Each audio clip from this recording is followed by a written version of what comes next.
대단히 감사합니다. 본격 저가형 C급 방송 상계동 만수르TV. 민주주의의 반대는 공산주의가 아니죠. 사회주의도 아니고. 민주주의 반대는 독재입니다. 민주주의는 권력 구조인 거예요. 자본주의의 반대는 공산주의. 이거 중학교 때 배우잖아요. 사유재산을 뭐 인정을 한 해 만에 하는 거. 그리고 사회주의의 반대는 시장주의. 이거 뭐야? 시장에 정부가 개입해야 되냐 안 되냐 뭐 이런 거 있잖아요. 이러다가 어떻게 됐어요? 위에 동네 정은이도 이렇게 살면 죽겠구나 이러면서 트러프도 만나고 뭐 이것 짜면서 막 아래 내려올라 그래요. 이쪽으로 냉면 싸들고서. 지금 이런 가장 중요한 건 뭐? 먹고 사니즘. 먹고 사는 문제죠. 그래서 21세기 4차 산업혁명 시대 우리의 먹고 사는 문제는 어떻게 해결하냐? 뭐 민주주의가 해결해 주는 게 아니고 복지가 해결해 주는 게 아니고 결국에는 정치 물갈이로 해결해야 된다. 그러려면 민주주의 시장경제 시스템이 제대로 동작을 해야 된다. 근데 한국은 그게 안 돼, 지금. 왜? 이것 때문에. 정경관업, 사법, 종교, 유착. 지금 현실 한국 사회의 구조라고 보시면 돼요. 자, 기득권, 유착, 육각형. 요걸 파괴해야 된다. 어디부터? 정치부터. 사실 정치부터 이렇게 시작을 해야 된다고 할 게 아니라 정치가 아니면 어떻게 해볼 수도 없어요. 정치로만 가능하다. 정치가 OS다. 이 OS가 잘 돼줘야지 이 앱들이 잘 돌아가고 뭐 이제 이런 거예요. 예. 지금 한국 정치판에서 뭐 개혁을 하네, 정권 교체를 하네, 뭐 정권 재창출 하네 이런 거 있잖아요. 이게 망가진 컴퓨터 껐다 키는 거랑 똑같아. 포맷 해봐 똑같은 거. 똑같은 거 또 깔면은 잠깐 뭐 좀 잘 되는 것 같지만 결국 또 망가져요. 시대에 맞는 OS로 바꿔줘야 된다 이겁니다. 왜 시민주도냐? 이런 사람들의 이 정치하고 이러면은 이건 그냥 앞에 망한 대로 껐다 키는 거예요. 이 사람들은 그냥 윈도우 95거든. 그래서 이 안에서 이 구조에 들어있으면 이걸 뽀갤 수가 없어요. 이쪽 분들한테 주목을 해줘야 됩니다. 그래서 지금 이거 보는 개저씨들이 여러분들도 이쪽 사람일 수 있는 거예요. 자, 결론적으로 공식이 나왔습니다. 이런 거죠. 시민주도 정치 물갈이가 이수진 프로젝트다. 민주주의 시장 경제 시스템을 정상화를 시키는 거예요. 효율화 시키고 새로 깐다는 거야 OS를. 그러면 이제 국가 경쟁력이 강화되고 양질의 일자리가 나오고 그럼 먹고 살만한 세상이 된다 이겁니다. 다 좋은데 이제 정치 물갈이는 어떻게 할 거냐. 그리고 했다 치고 또 뭘 어떻게 할 거냐. 한번 보자는 거죠. 이게 무슨 차이가 있냐는 거지. 선거한다고 다 민주주의는 아니란 거예요. 얘들은 집권을 해놓고 선거하는 애들이고 얘들 선거를 통해서 집권하는 애들이고 뭐 이런 차이가 있다고 정도 봐는 거죠. 그럼 선거들을 하려면 어떻게 해야 되죠? 정치판에서 놀려면 정치 집단이 있어야 됩니다. 이순신 프로젝트는 정치 집단이에요.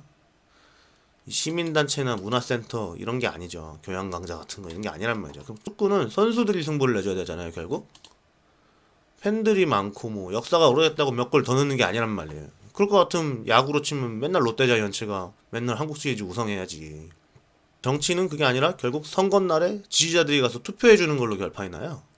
결국 팬 마케팅에 해당하는 거 요거 지지자들을 많이 모집해서 걔네들이 투표장으로 나오게 하는 게 더 중요하다는 이게 가능한 소리냐. 사실 옛날 같으면 꿈도 못 꾸는 소리죠. 선거판이 이렇게 돌아갔으니까. 시대가 바뀌었단 말이야. 스마트 정보통신 혁명의 시대거든요. 당 구성에서 선거에서 승리했다.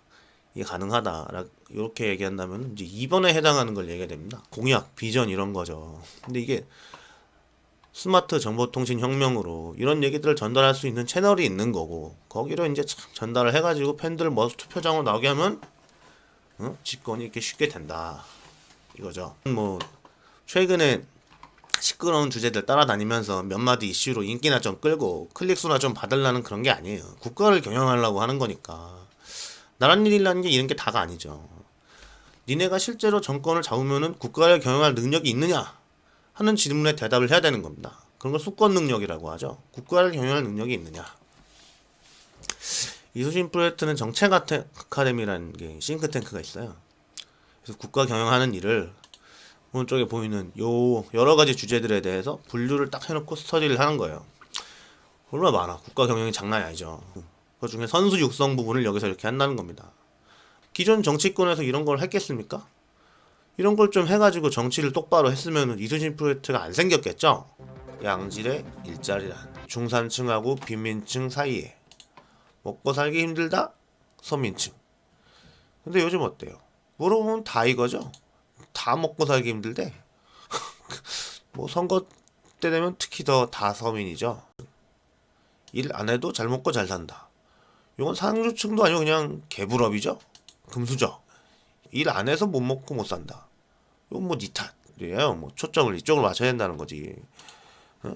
이렇게 이쪽은 환타지 막장 드라마 이런 것만 있어야 된다 이런 거예요. 근데 지금 꼴이 그게 아니죠. 이게 일자리 문제가 똑바로 안 풀리기 때문에 이제 이런 거예요. 이 밑에 사람들을 받아줄 양질의 일자리가 없는 거야. 양질의 일자리는 어디서 만드느냐, 어떻게 오느냐. 이게 창의적 인재들이 도전을 해야 돼. 한마디로 똑똑한 애들이 글로벌 경쟁판에서 질러야 된다 이 말이죠.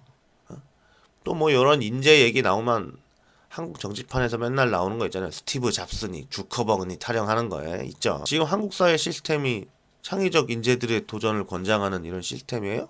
아니죠. 스티브 잡스 형님이 한국에서 태어났으면 그냥 비정규직 알바로 썩었을 거라고 그러잖아요. 혁신과 도전을 권장하는 그걸 중심으로 한 사회 시스템으로 바뀌어줘야 됩니다. 뭐라고 그랬죠? OS를 바꿔야 된다. 정치로 바꿔야 된다는 거죠. 그러려면 집권을 해야 되고 그러려면 시민주도 정치 물갈이 이순신 프로젝트를 해야 되고 뭐 이런 겁니다. 뭐냐? 보수냐? 이거는 양질의 일자리가 뭐냐에 대해서 했죠. 이번 시간부터는 선거 관련한 걸 좀 자세히 볼 거예요. 스코 한국 현실에서 뭐 정치적 활동하다 보면 또 뭐 거의 반드시 받게 되는 질문이 있습니다. 너 진보냐 보수냐? 계절씨들은 뭐 찾아보라고 하면 귀찮아서 안 하죠. 나도 그렇고 사실 이거 상계동 만수르TV 유튜브 이거 보는 것도 힘든데 말이야.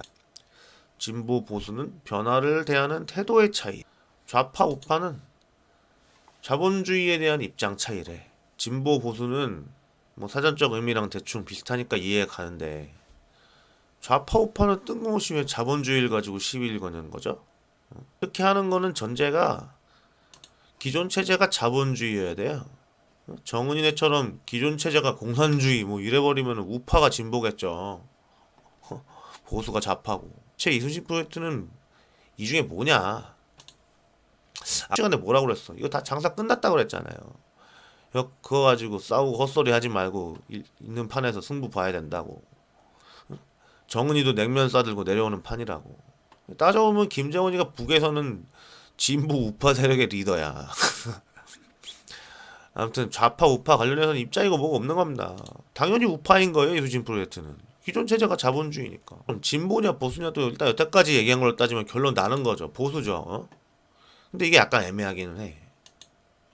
기존 체제를 이거라고 봐봐요. 그럼 얘가 약간 달라져요. 이거 깨부셔야 된다고, 갈아엎어야 된다고, 뭐 정치 물갈이네, OS 교체네 계속 떠들었죠. 기존 체제를 저걸로 정의하면은 여기는 이순신 프로젝트 이제 진보예요. 그럼 뭐야? 둘 다라는 거야? 그런 결론을 낼 것 같으면 여태까지 안 떠들었죠. 나도 먹고 살기 바쁜데 이 새벽에 뒤집어 쓰고. 여기서 중요한 건 뭐예요? 집권. 집권을 위한 선거 승리. 전략성, 일관성 이런 게 있어야 되는 거예요. 전략적으로 행동해야 된다 이겁니다. TV 시청자용 행동 지침을 줄 테니까 요대로 하시면 된다. 목표는 일단 최대한 많은 사람들이 계절 CBS 이걸 보고 이순신 프로젝트를 알고 참여하게 하는 겁니다. 결론은 유튜브를 줘라. 물론 당연히 계절 CBS 이걸 줘야지 딴 거 주면 안 됩니다. 뭐 다단계 분위기하고 좀 좋네요. 내각제와 선거제. 이 중에 권력구조 개혁, 선거제 개혁에 대해서 한번 보겠습니다. 내각 구성을 누가 하느냐가 차이라고 보시면 돼요. 내각 구성을 의회가 하면 의원 내각제, 그걸 대통령이 하면 대통령 중심제 이렇게 보면 됩니다. 내각제를 해야 되느냐?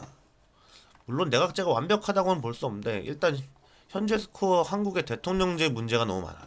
특히 이런 거 대통령이 뭐만 하려고 그러면 장관 인사부터 시작해서 반대 세력이 이제 사사건건 물고 늘어진단 말이죠, 국회에서. 이제는 간단하게 말하면 이제 팀을 뽑는 겁니다. 대통령제는 뭐예요?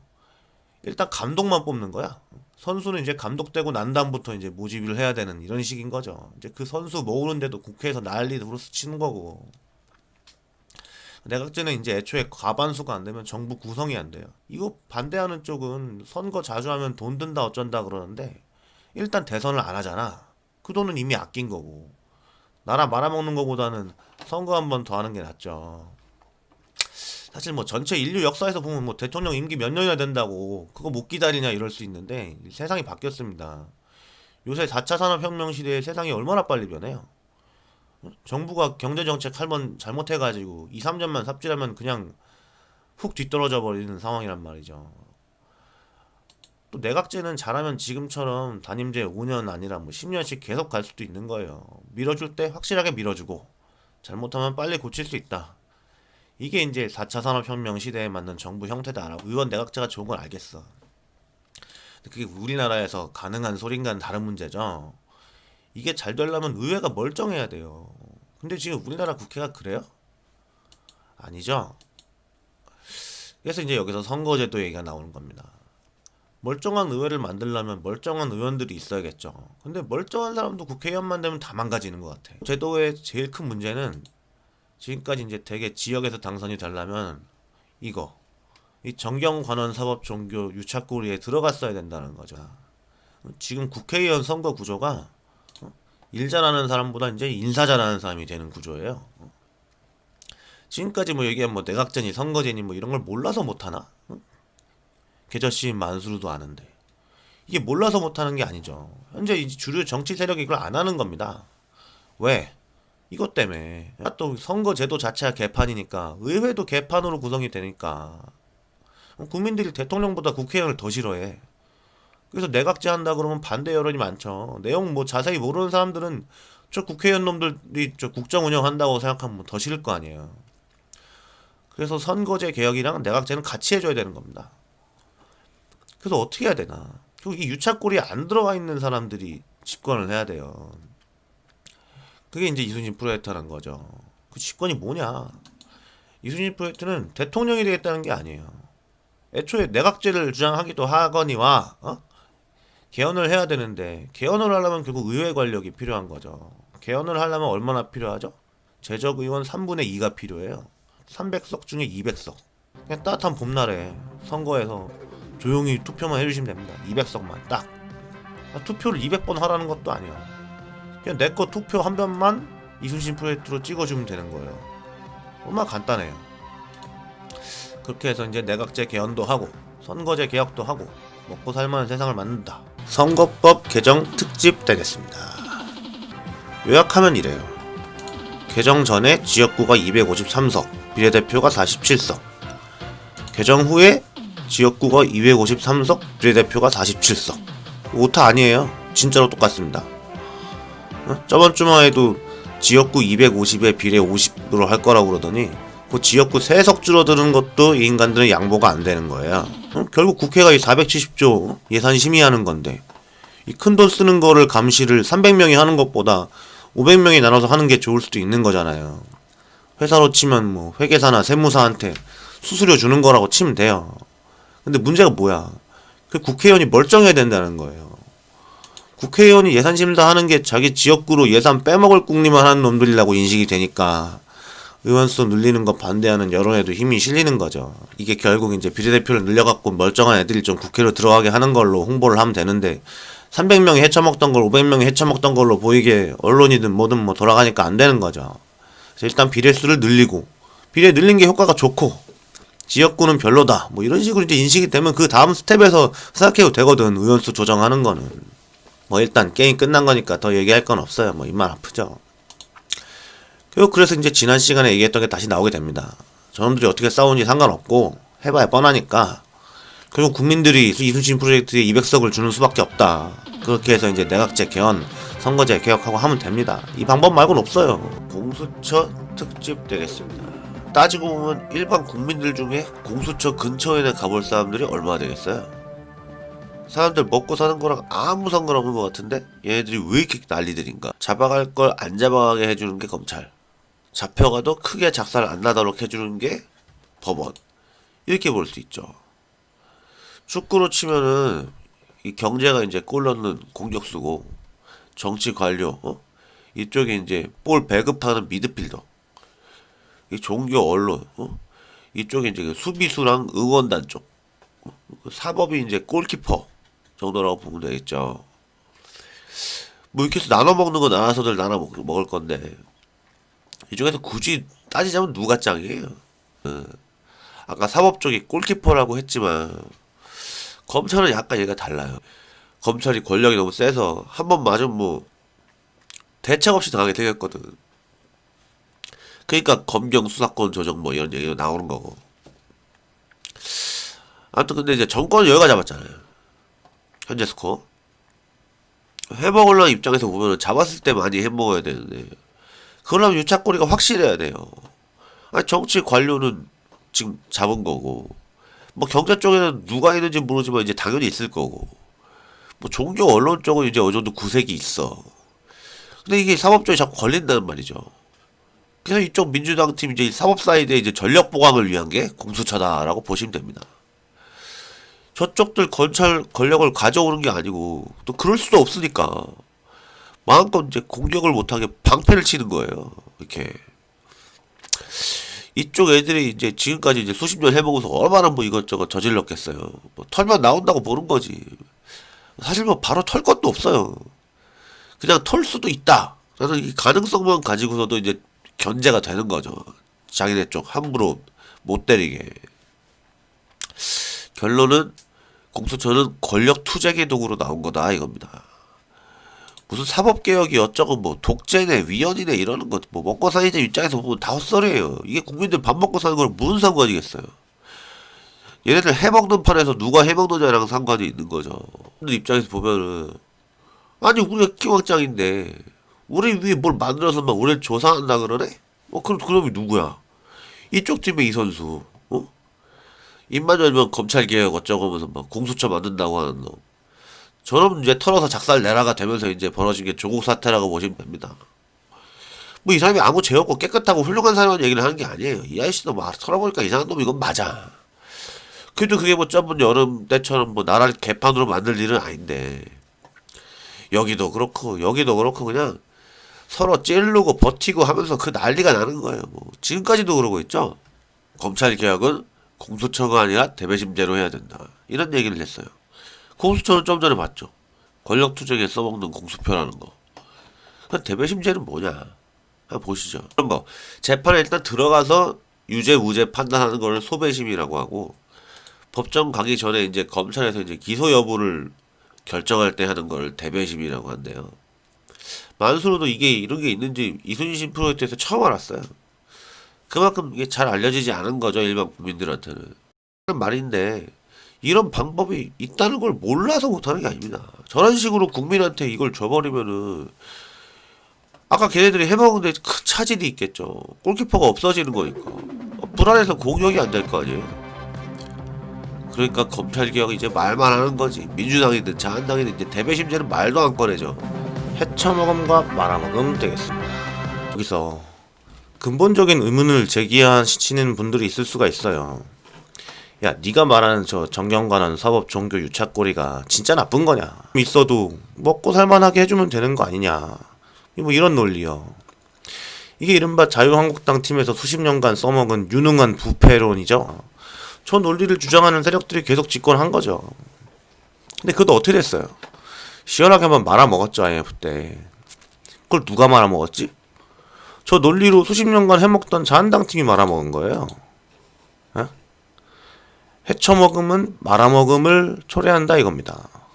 부패가 무능을 부르는 거죠. 유능한 부패 이런 게 있는 게 아니고. IMF 때 어느 정도였냐면은 지금 외환위기가 와가지고 나라가 이제 작살이 났잖아요. 근데 이제 관료라는 사람들이 왜 그랬는지 원인조차 모르고 계속 삽질을 하는 거예요.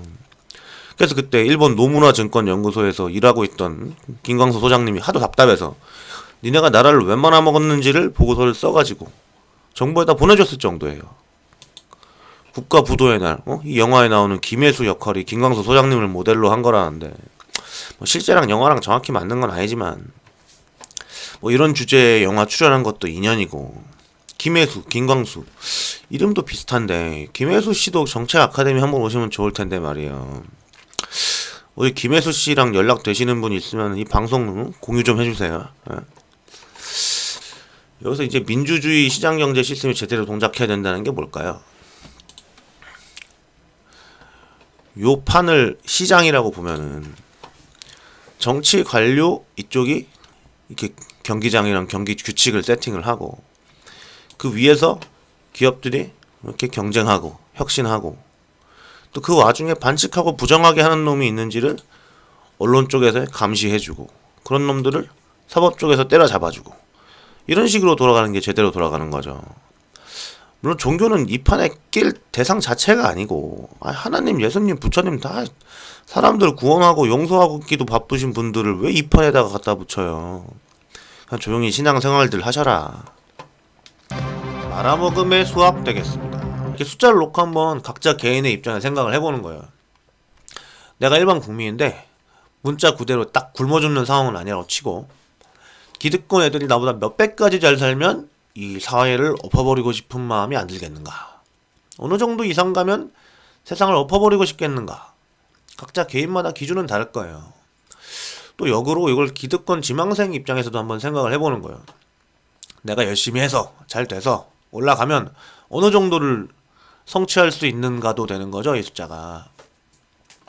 이 중에 어떤 사회에서 살고 싶겠어요? 다를 수 있는데 1대 99 이건 확실히 아니죠. 결론부터 말하면 이 1대 99 이거를 말아먹은 상태라고 보는 겁니다. 수학적으로다가. 원주의 시장경제 시스템이라는 게 이게 부익부 빈익빈을 어쩔 수 없이 동반하기 때문에 현실에서는 20대 80보다는 불평등하게 돼요. 대부분 시장경제 시스템 쓰는 국가들은 20대 80이 밑으로 10대 90이나 5대 95 요쪽 언저리라고 봐야겠죠. 여기가 현실. 또 보면 여기 50대 50의 사회가 있네요. 기득권 일반인 구분 없는 거. 이게 뭐예요? 공산주의죠. 이렇게 될 거라고 주장했잖아요. 만인이 평등하게. 근데 실제로 그랬나? 공산주의 국가들이 뭐였어요? 1대 99였죠. 이거 불가능이다. 공산주의 이론에서만 되는 거죠. 불가능한 걸 가지고 선동하고 그러면서 공산당 지도부들만 헤쳐먹은 거죠. 소련이나 북한이나 뭐 다 그런 거예요. 우리 해체 플러스 사회구조 변경. 이걸 해가지고 이제 이렇게 왔다 갔다 할 수 있는 이런 구조를 만들어주는 거예요. 이 계층 간의 파이프를 틔우는 거죠. 자연스럽게 시장 상황에 대해서 이제 조절이 되도록 이런 구조에서는 어쩌다가 잠깐 뭐 1대 99로 가까이 가는 상황이 좀 오더라도 결국에는 시장 자체에서 조절을 할 수가 있다고 보는 거예요. 물론 시장이 제대로 이 구조가 됐을 때 얘기입니다. 이 상황을 만들어야 되는 거죠. 근데 왜 이걸 못할까요? 지금 구조에서 얘네들한테 깨고 나오라고 해봐요. 얘네들 입장에서는 머릿속에 지금 이 사회 구조는 영원 불변이거든. 그러니까 재수없게 내가 여기서 떨어지면은 난 다시 못 올라오고 자선 만들어 그냥 저기서 썩을 것 같은 두려움이 있는 거예요. 얘네들한테도. 원래 뭐든지 개혁을 하려고 할 때 그걸 해서 얻는 게 있는 사람들보다는 잃을 게 있는 애들이 더 격렬하게 싸우는 거예요. 요새 검찰 개혁하는 쪽에서 난리 나는 거 보면 느낌 오시죠? 뭐 기득권만 그러나 일반 사람들도 내 집값 떨어진다 그러면 뭐 죽어라고 뭐 반대하고 그러잖아요.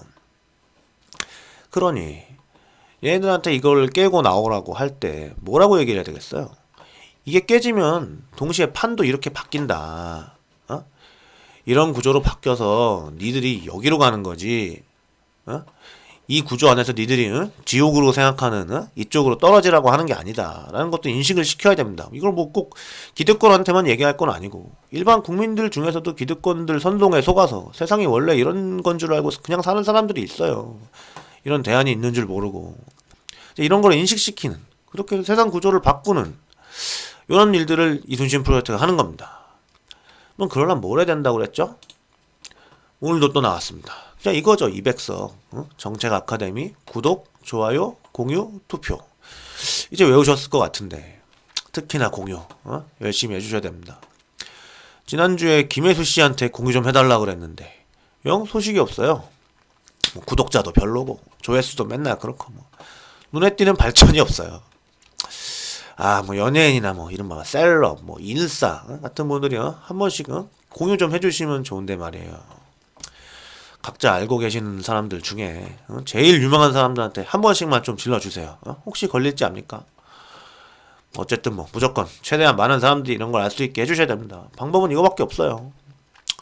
뭐 카톡이나 이런 걸로 공유하기 뭐 괜히 좀 뭐 쪽팔리고 이러시는 분들은 그냥 어서 뭐 술 먹다가 정치 얘기 나오거나 평소에 대화 중에 뭐 유튜브나 정치 관련한 이런 거 나올 때 이럴 때 내가 유튜브에서 상계동 만수르라는 이상한 놈을 봤다 뭐 이런 희한한 소리를 하더라 뭐 이런 식으로라도 뭐 어떻게든 좀 이걸 많이 볼 수 있게 해주셔야 됩니다.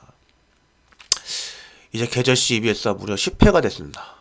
나도 사실 뭐 이렇게까지 많이 만들진 몰랐는데 여기까지 처음부터 다 보신 분이면 기본적으로 이순신 프로젝트 정책 아카데미 청강 한두 번 오신 정도는 되는 거예요.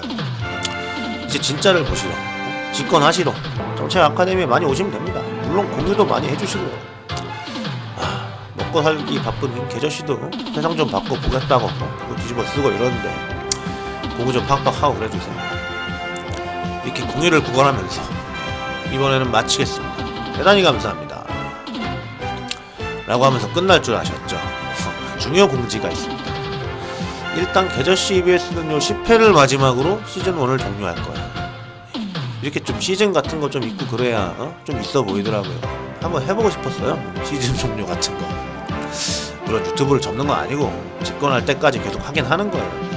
뭐 다른 이름으로 할지 뭐 시즌2로 할지 모르겠지만 아무튼 일단 계절시 EBS 시즌1은 이렇게 심하게 하는 걸로 하시고 다음번에 또 만나요. 그동안 시청해주신 여러분 감사합니다. 대단히 감사합니다.